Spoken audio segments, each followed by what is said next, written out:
நிறுத்திடு இஸ்ரேலே இஸ்ரேலே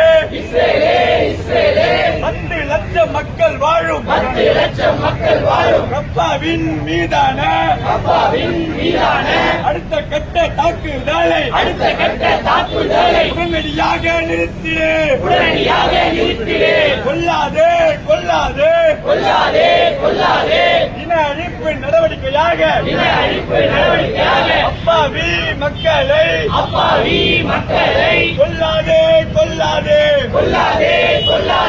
அனுமதியோம் மனிதம் விரும்பும் SFI DOFI தோழர்கள் நாங்கள் அனுமதியோம்